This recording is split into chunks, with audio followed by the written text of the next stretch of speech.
প্রিয় ছাত্রছাত্রীরা, এখন আমি সপুষ্পক উদ্ভিদের যৌন জনন এই অধ্যায়ের তৃতীয় পর্ব শুরু করছি।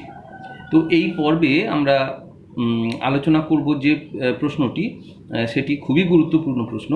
তোমরা প্রশ্নটি আগে লিখে নাও যে চিত্রসহ পুংলিঙ্গধর বা মেল গ্যামেটোফাইট এর উৎপত্তি বর্ণনা করো। চিত্রসহ পুংলিঙ্গধর বা মেল গ্যামেটোফাইট এর উৎপত্তি বর্ণনা করো।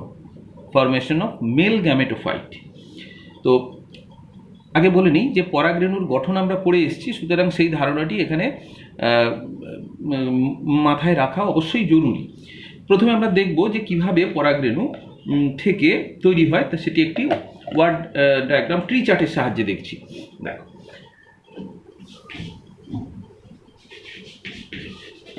পোলেন বা এটাকে আমরা কি বলি, মাইক্রোস্পোর। পোলেন বা মাইক্রোস্পোর, এবং এরা হয় হ্যাপ্লয়েড। প্রথমে এটা মাইটোসিস পদ্ধতিতে বিভাজিত হয়।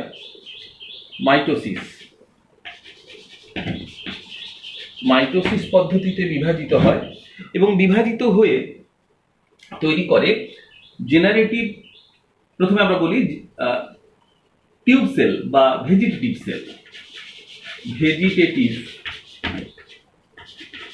সেল অর টিউব সেল, যেটি হ্যাপ্লয়েড, অবশ্যই হ্যাপ্লয়েড হয়।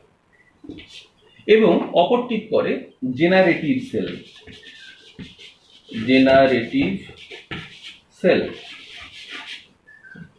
এবং এটিও হ্যাপ্লয়েড। যেহেতু পোলেন হ্যাপ্লয়েড, তাই ভেজিটেটিভ ও জেনারেটিভ সেলও মাইটোসিস পদ্ধতিতে দুটো হ্যাপ্লয়েড সেল তৈরি হয়।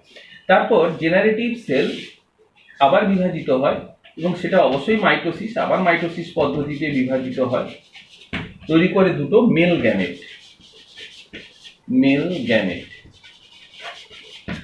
এবং তারা হ্যাপ্লয়েড, দুটো মেল গ্যামেট তৈরি হয়।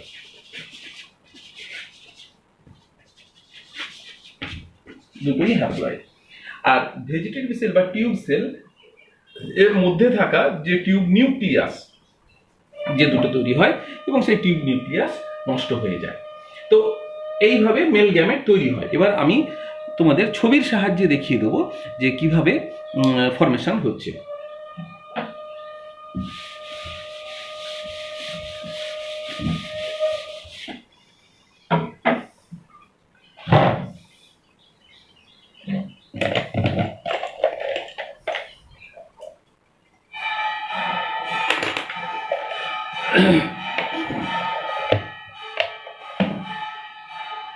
দেখো, ধরে যাক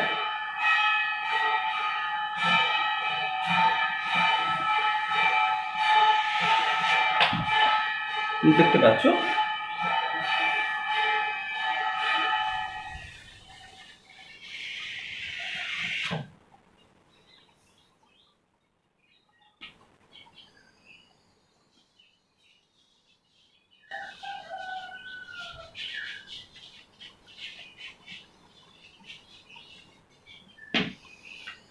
আমরা একটা পরাগরেণু আঁকলাম। পরাগরেণুর বাইরের এই অংশটাকে আমরা কি বলি, ইনটাইন।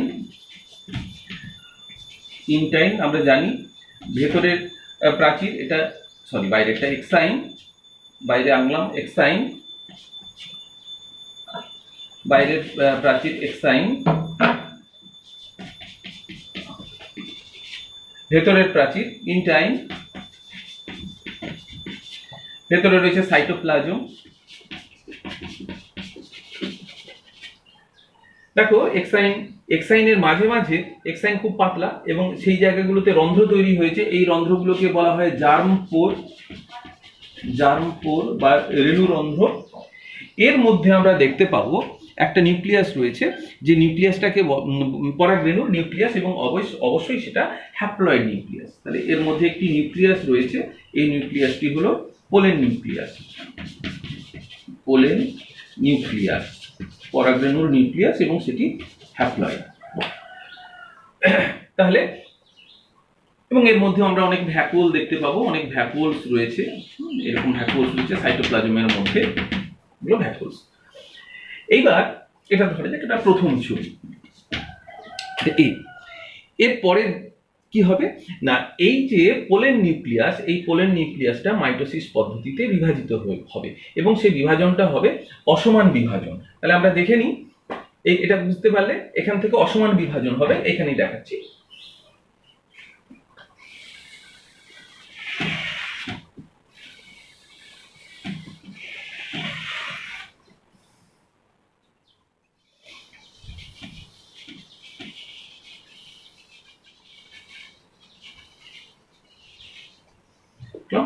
তাহলে অসমান বিভাজন হয়ে দুটো কোষে পরিণত হবে। দেখো, একটা কোষ হবে ছোট এবং অপর কোষটি হবে বড়। তাই যেটা এটা ছবি দেখেন, যে বড় কোষটি যেটি হবে এটাকে বলা হবে, এই যে বড় কোষটি এটি হলো ভেজিটেটিভ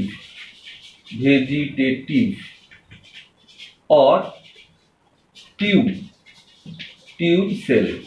তাহলে এর যে নিউক্লিয়াস এটা টিউব নিউক্লিয়াস বা ভেজিটেটিভ নিউক্লিয়াস। এই যে সেল ছোট কোষ যেটি হলো এটা হচ্ছে জেনারেটিভ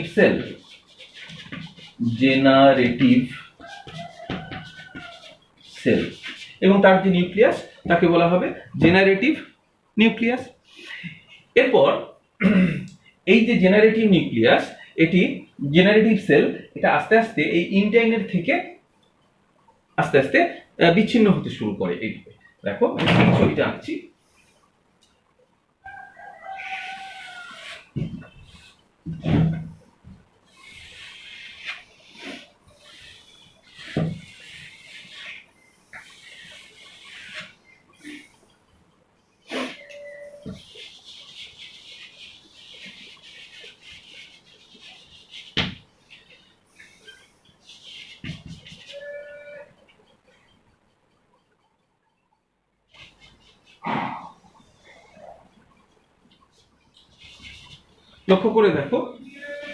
লক্ষ্য করে দেখো এই যে জেনারেটিভ সেল এটা ক্রমশ ইন্টাইন থেকে বিচ্ছিন্ন হয়ে আসছে। তাহলে বড় কোষ এটা হলো ভেজিটেটিভ সেল বা টিউব সেল। পরের ছবিতে দেখাচ্ছি।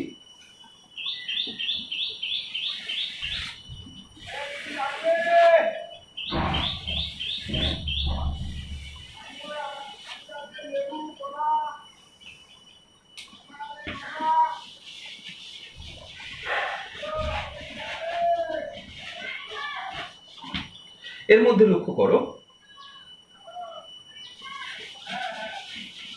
টিউব সেল, এবং দেখো টিউব সেল যেটা টিউব সেল সেটা তো রইলই, টিউব সেল বা ভেজিটেটিভ সেল, কিন্তু জেনারেটিভ সেলটা বিচ্ছিন্ন হয়ে গেল ইন্টাইন থেকে, এটা বিচ্ছিন্ন হয়ে গেল এবং এটাকে এখন আমরা এটাই হলো জেনারেটিভ সেল। অবশ্যই এটা জেনারেটিভ সেল, এবং এটা হলো টিউব সেল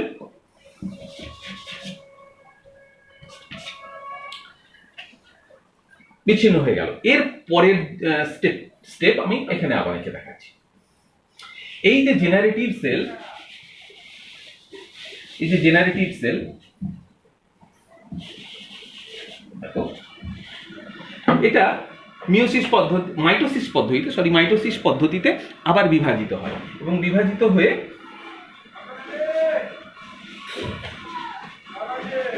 দুটো মেল গ্যামেট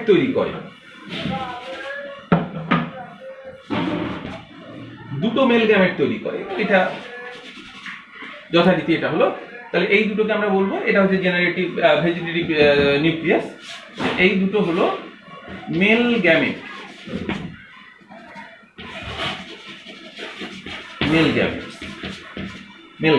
দুটো হ্যাপ্লয়েড। আর এর শেষ পর্যায়ে যেটা হবে সেটা হলো যে যখন এই পরাগরেণু, এইবার এই যে ঘটনাটা ঘটছে এগুলো কিন্তু অ্যান্থার মানে পরাগধানীর মধ্যে থেকেও হতে পারে বা পরাগধানী থেকে বেরিয়ে আসার পরেও হতে পারে এই পর্যন্ত। এরপর এটা পরাগধানী থেকে পরাগরেণুটা বাইরে নির্গত হয় এবং নির্গত হওয়ার পর যখন এটা স্টিগমা বা গর্ভমুণ্ডের উপর, স্ত্রী ফুলের গর্ভমুণ্ডের উপর গিয়ে পড়ে, সেখান থেকে স্টিগম্যাটিক ফ্লুইড বা গর্ভমুণ্ড যে চটচটে আঠালো যে তরল পদার্থ থাকে সেই স্টিগম্যাটিক ফ্লুইড অ্যাবজর্ব করে।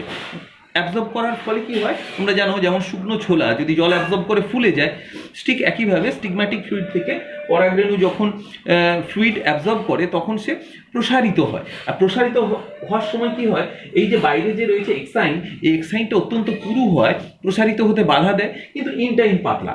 আর যেখানে জার্মপোরগুলো রয়েছে, যে রেণুরন্ধ্র, সেই জায়গাগুলো পাতলা হয়, ফলে সেই জার্মপোরের মধ্যে দিয়ে ইনটাইন বাইরে ঠেলে বেরিয়ে আসে। কিভাবে বেরিয়ে আসে ছবিতে দেখ, আমি নিচের এই ছবিটা থেকেই দেখাচ্ছি।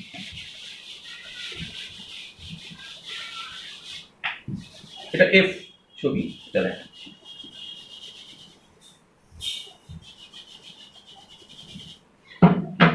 তাহলে দেখো, এই যে ইনটাইন বাইরে বেরিয়ে,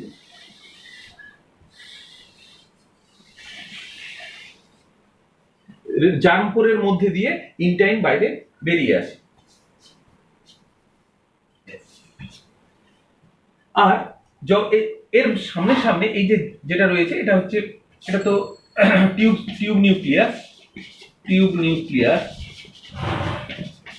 এই টিউব নিউক্লিয়াসটা চলে যায়, এটা পোলেন টিউব, এটা পরাগ নালিকা বা পোলেন টিউব।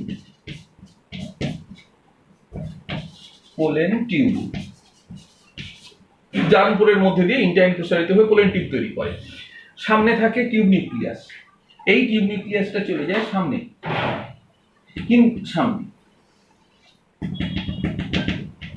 এটা হলো টিউব নিউক্লিয়াস। আর পেছনে থাকে দুটো মেল গ্যামেট, ঠিক পেছনে দুটো মেল গ্যামেট থাকে।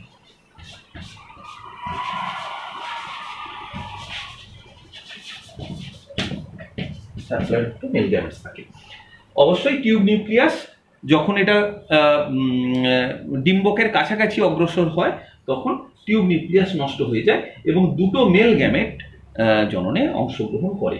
তো এইভাবে ফরমেশন অফ মেল গ্যামেট, যেটা পুংলিঙ্গ ধরে উৎপত্তি, সেটা বললাম। ছবিটা জরুরি, আমি স্টেপ বাই স্টেপ যে ছবিগুলো এঁকে দিয়েছি, এই ছবিগুলো তোমরা অবশ্যই আঁকবে, এঁকে নেবে, ফলো করবে, এবং যেভাবে আমি বললাম যে পয়েন্টগুলো, সেই পয়েন্টগুলো তোমরা লিখে অনুশীলন করবে। আমি স্টেপ বাই স্টেপ প্রত্যেকটি পয়েন্ট এক্ষেত্রে বলে দিই, প্রতিটি পয়েন্ট তোমরা যখন লিখবে, যে বিষয়টি 1 নম্বর পয়েন্ট লিখলে, তার পাশে কোন ছবি, এ ছবি নাকি বি ছবি, কোন ছবিটা তার সঙ্গে সামঞ্জস্যপূর্ণ, সেটা পাশে কিন্তু ছবির মধ্যে উল্লেখ করে দেবে যে এই যে বক্তব্যটি, এটি এ ছবির সঙ্গে সম্পর্কযুক্ত। তারপরে 2 নম্বর পয়েন্টে যেটা লিখলে, সেটা যদি বি পয়েন্টের সঙ্গে সম্পর্কযুক্ত হয়, তাহলে ছবিতে লিখবে যে ব্র্যাকেটে লিখবে চিত্র বি। এইভাবে পয়েন্ট ওয়াইজ ডিসকাস করবে এবং ব্র্যাকেটে ছবি মেনশন করবে। আশা করি তোমরা বিষয়টি বুঝতে পেরেছো। ধন্যবাদ।